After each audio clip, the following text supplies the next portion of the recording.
Okay, so you want to own a beauty salon. Find a nice space, put up some mirrors, hire a few stylists, and watch the money roll in every time someone sits in a chair. And from the outside, it makes complete sense. People pay for haircuts every few weeks. Coloring appointments run into the hundreds of dollars. The same chair can theoretically be filled 10, 12 times a day. Repeat customers, high prices, a service that never goes out of style. What could go wrong? Quite a lot, actually, because when you follow that money all the way from the customer's wallet down to what the owner actually takes home, the picture changes dramatically, and the reason it changes comes down to one word: labor. Before we get there, though, let's talk about what you are actually buying when you decide to own a salon. You are not just buying mirrors and chairs. You are buying a physical location with foot traffic and neighborhood visibility. You are buying equipment, styling stations, shampoo bowls, high-powered dryers, facial units, nail stations. You are buying a brand, a reputation, relationships with existing customers, and a team of people whose skills are what generate the revenue in the first place. You are buying a system that is supposed to repeatedly convert appointments into cash, and here is where the first uncomfortable reality shows up. Industry analysis has found that in up to 90% of small salons, the business only looks profitable because the owner is personally cutting hair, doing color treatments, and performing services themselves. Remove the owner from behind the chair, pay a replacement stylist at market rate, and a large portion of those salons would be running at a loss. That is not a business. That is an expensive job that happens to have a storefront attached to it. A salon that relies entirely on employees to generate revenue is a different animal. It can scale, it can grow, but it also has to manage payroll for an entire team, carry the risk of slow weeks, and operate on margins that are much thinner than most people expect. So before we even talk about profits, let's talk about what it costs to get the doors open. Getting a full-service salon up and running is not a small check. The physical build-out alone, plumbing for shampoo stations, electrical upgrades for high-wattage drying equipment, custom cabinetry, flooring, lighting, regularly runs between $150,000 and $450,000 for a space with 12 to 15 chairs. That number shifts depending on the city, the size of the space, and how premium the interior needs to feel. A modest neighborhood salon in a mid-sized market is going to cost far less than a luxury concept in a high-rent urban corridor. On top of the build-out, you have the chairs themselves, the stations, the shampoo bowls, the mirrors, the reception desk, the point-of-sale system, the booking software, the signage, the licensing and permits, the initial chemical inventory, the insurance, and the marketing to let people know you exist. All of that adds up before you have served a single customer. And here is the mistake that kills a lot of new salon owners before they even get started. They budget enough money to open. They do not budget enough money to survive until customers arrive. A salon does not walk out the door on opening day with a full appointment book. Building a client base takes months. During those months, rent is due. Salaries are due. Software subscriptions are due. Utilities are due. The business needs a working capital cushion, typically $50,000 or more, just to absorb the losses during the ramp-up period. Run out of that cushion before your chair utilization stabilizes, and you are done before you ever really started. Now let's talk about location, because this decision has more financial consequences than almost anything else you will choose. A cheaper location reduces your fixed monthly rent, but it also reduces how many people walk past your window, how many people discover you by accident, and how much you can reasonably charge for a haircut. Lower foot traffic means you have to spend more money on advertising to bring customers in. A cheaper location can end up costing just as much, or more, once you account for the marketing spend required to compensate for the invisibility.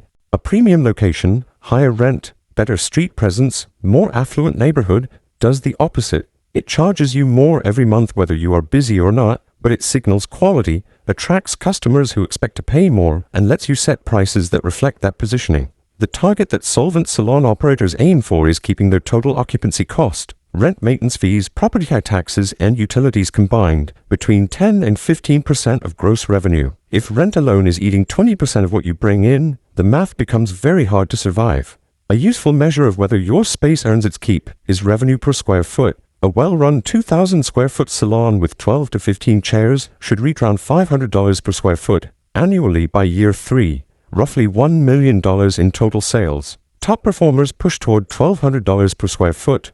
Miss those numbers, and your space costs more than it produces. Now let's get into the economics of the actual service. The chair is the revenue machine. If a stylist can complete 4 to 6 clients a day, and the salon has 12 chairs open 6 days a week, you can calculate a rough ceiling for what the salon is capable of producing, but that ceiling only exists on paper. The number that determines your financial reality is utilization, the percentage of available chair time that is actually booked and occupied. A chair that is empty is not just producing zero revenue. It is actively costing you money. The rent, the utilities, the insurance, those bills run whether anyone is sitting in that chair or not. An empty slot at 2 in the afternoon on a Tuesday cannot be sold again. That time is gone. This is why scheduling is not an administrative task in a salon. It is a core financial function. Every no-show, every last-minute cancellation, every slow Wednesday morning, those are direct hits to the bottom line. Let's follow $100 from a customer's hand to the owner's pocket, because that journey is where most people's assumptions about salon profitability fall apart. A customer comes in, gets a service, pays $100. That $100 does not belong to the owner. Here is roughly where it goes. Between $40 and $45 goes to the stylist who performed the service. That is direct labor, the biggest single expense in the building. Between $5 and $8 goes to chemical products consumed during the service. Around $2 to $3 goes to credit card processing fees. $10 to $12 go toward rent and occupancy costs. $2 to $3 cover software. $3 to $4 cover utilities. $3 to $5 go toward marketing. Another $5 to $7 cover administrative costs, payroll taxes, insurance, and accounting fees. After all of that, the owner is left with somewhere between $8 and $12 out of that original $100. 8 to 12 cents on every dollar. That is the average net profit margin for a well-run full-service beauty salon. Not 30%, not 20%, 8 to 12%, and that is a healthy margin in this industry. Now you understand why labor is the central economic problem of the salon business. Labor eats 35 to 50% of every dollar that comes in. How you structure your compensation model shapes almost every other financial outcome in the business. The most common model is commission-based pay. A stylist earns somewhere between 40 and 60% of the revenue they personally generate. The upside for the owner is that payroll automatically scales down during slow periods. If the salon has a quiet week, commission expenses fall alongside revenue. The downside is that during busy periods, the owner is giving away half of every dollar coming through the door. Some salons pay fixed hourly wages or salaries instead. This makes financial planning easier but puts the entire risk on the owner's side. If the appointment book is empty, those wages are still due. A third model is booth rental. The stylist is not an employee at all. They pay the salon owner a flat weekly fee, typically between $250 and $500, to use a chair in the salon space. The owner becomes a landlord. The risk of slow periods shifts to the stylist. Income is more predictable, but the upside is capped. The owner does not benefit when a stylist has a record month. The hidden trap in the commission model is talent management. A stylist who builds a loyal personal following quickly realizes that their client book belongs to them, not to the salon. That stylist can walk out the door, sign a booth rental agreement down the street, take their clients with them, and the salon loses 30% of its revenue overnight while the rent bill stays exactly the same. This is one of the most common ways a profitable-looking salon suddenly becomes a struggling one. Speaking of hidden traps, let's talk about what an empty chair actually costs. There is a significant financial difference between a salon operating at 50% chair utilization and one operating at 90%. Both pay the same rent, both carry the same insurance, both run the same software subscriptions. The salon at 90% utilization is spreading those fixed costs across far more revenue, which means each dollar of revenue carries a much smaller burden of overhead. The salon at 50% is paying full overhead on half the potential income. The math on this is brutal. Benchmark data shows that when clients rebook just once without any structured follow-up, the cancellation rate for future appointments can reach 72%. But clients who are enrolled in a structured rebooking system with automated reminders and confirmation messages maintain cancellation rates of around 4%. Automated scheduling and reminder platforms have been shown to reduce no-shows by an average of 32%. That is not a technology upgrade, that is a direct profit improvement. Now, not every service on your menu is equally valuable. This is a point that surprises most people who think about salon economics. A service is not better just because it has a higher price tag. What matters is how much revenue that service produces per hour of chair time, what operators call revenue per labor hour. Here is a real example. A full hair coloring treatment priced at $180 sounds like a great ticket, but that service takes 3 hours, and the chemical products for the application cost about $35. After subtracting the product cost, you have generated $145 across 3 hours of chair time, roughly $48 per hour.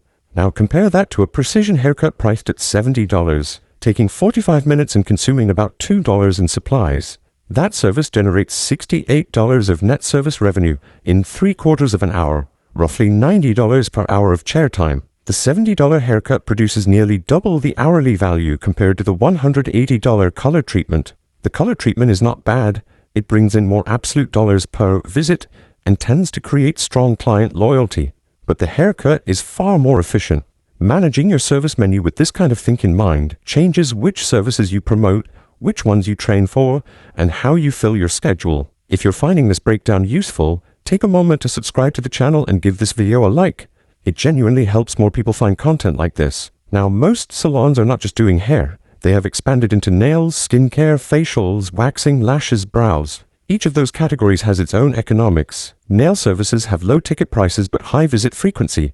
Customers return every 2 to 3 weeks.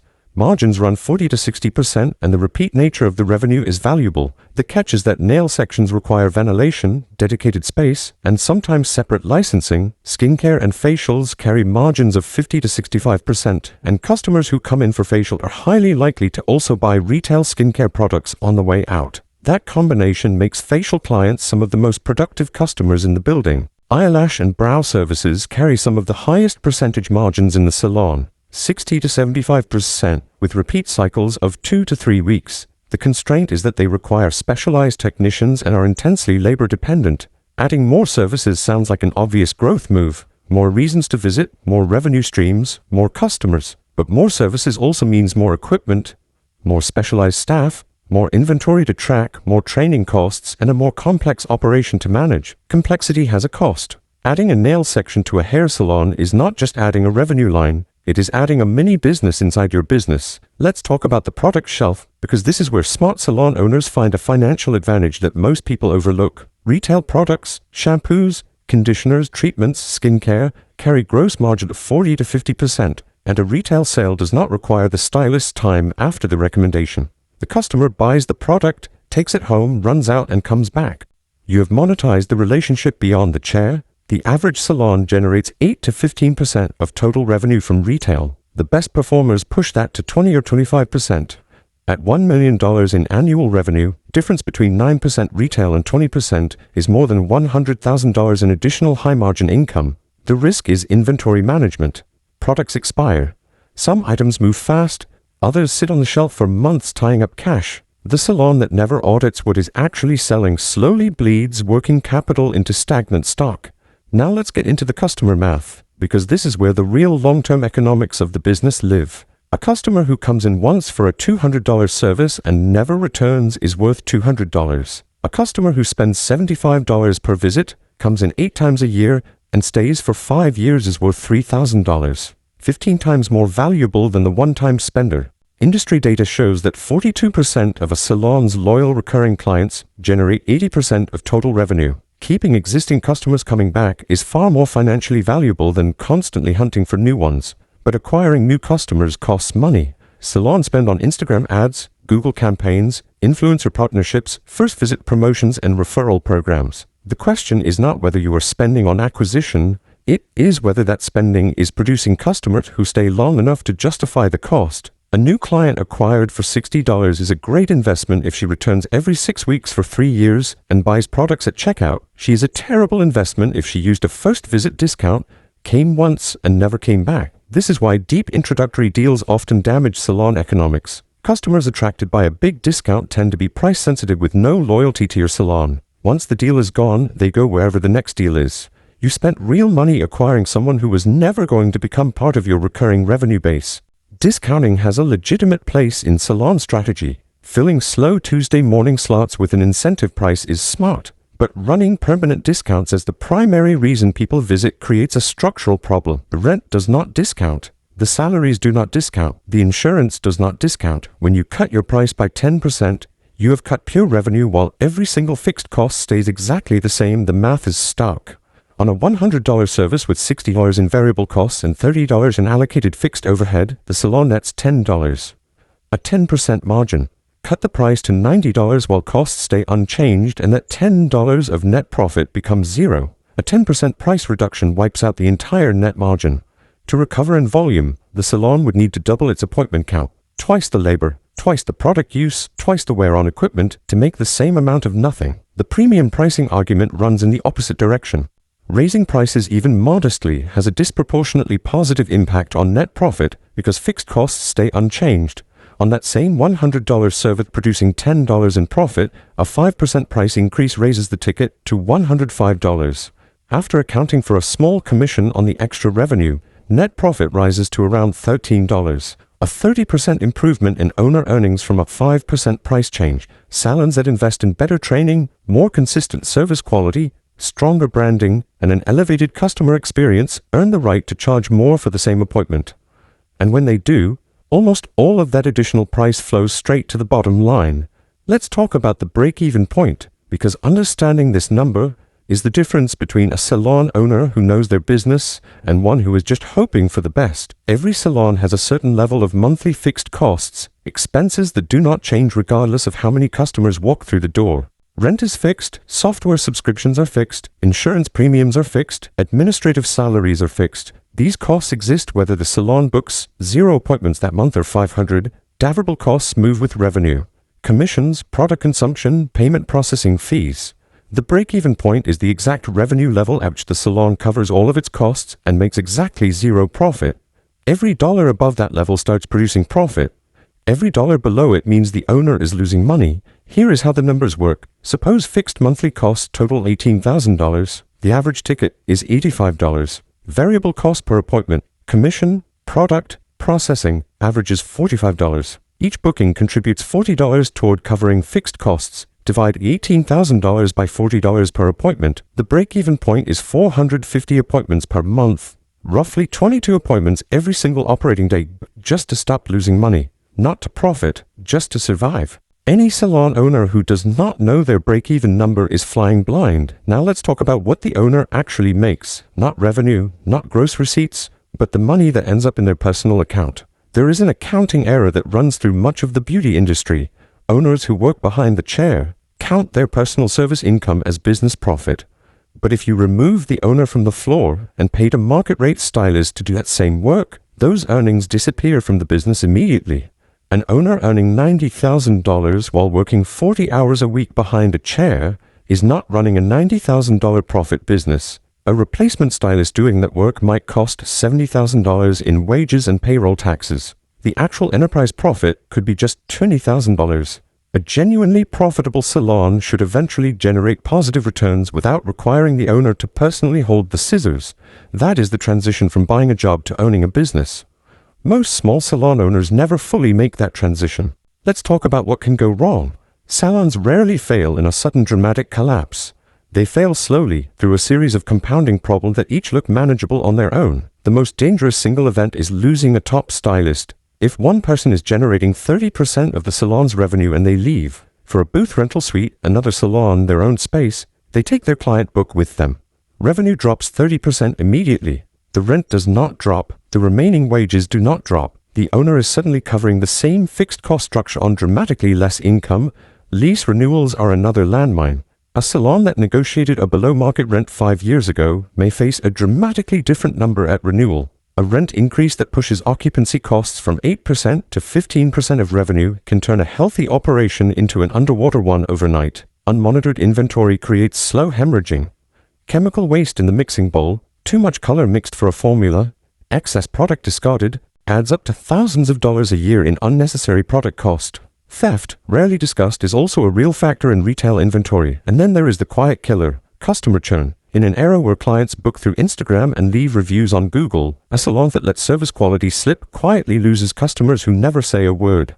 They simply do not rebook. Because attrition is gradual, the owner often does not recognize the severity until chair utilization has already dropped below the break-even threshold. Now, can a salon actually scale beyond one location? In theory, yes. A successful salon concept can expand to multiple locations. Some operators have built regional chains with 5, 10, or more sites. But every additional location adds rent, payroll, management, training costs, and quality control challenges before the new site has built the clients needed to cover its own overhead. The mistake most owners make when opening a second location is thinking they are copying their salon. They are not. They are trying to copy the operating system that made the first one work, and that system is much harder to duplicate than the floor plan. Let's look at what this all